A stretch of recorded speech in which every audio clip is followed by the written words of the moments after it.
এটি একটি কাল্পনিক গল্প, কিন্তু এর তথ্যগুলো কাল্পনিক নয়।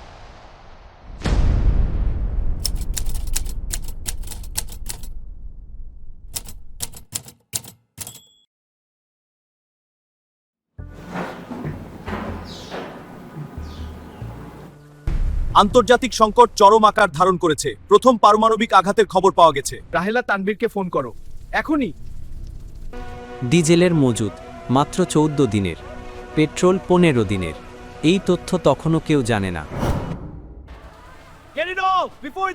যুদ্ধ শুরুর প্রথম দিনেই সুপার শপ ফাঁকা, তৃতীয় দিনে বাজারও খালি।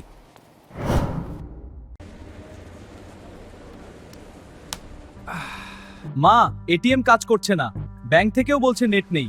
আপনারা কত টাকা ক্যাশ আছে বাসায়? মাত্র 3000 টাকা বাবা। তোর বাবা বলছে বাজারে যাই, কিন্তু বাজারে কিছু নেই।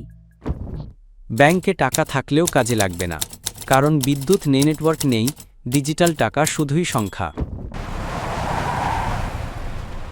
গাড়ি বা ট্রাক কিছুই চলবে না, জ্বালানি নেই, রাস্তায় পড়ে থাকবে গাড়ি, কেউ সরানোর মানুষও পাবে না। জেনারেটরের ডিজেল শেষ, ভেন্টিলেটর বন্ধ হয়ে যাচ্ছে। আইসিইউ রোগীদের কি হবে? হাসপাতালের জেনারেটর বন্ধ, ফার্মেসিতে ওষুধ নেই, দুর্বলরাই সবার আগে হারিয়ে যায়। করিম, বাইরে আওয়াজ কিসের? লুটপাট হচ্ছে না তো? চুপ থাকো, কেউ যেন না জানে আমাদের কাছে চাল আছে। ক্ষুধার কারণে রাহাজানি, যাদের কাছে খাবার তারাই আক্রমণের লক্ষ্য। কোনো আইন নেই, কোনো পুলিশ নেই। আরো 30 কিলোমিটার বাকি। পারবো?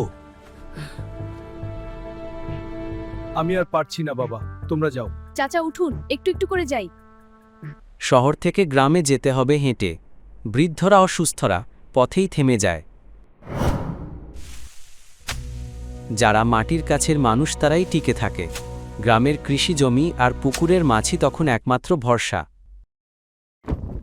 এটি এখনও ঘটেনি, আজও আলো আছে, আজও গাড়ি চলছে, আজও এটিএম কাজ করছে।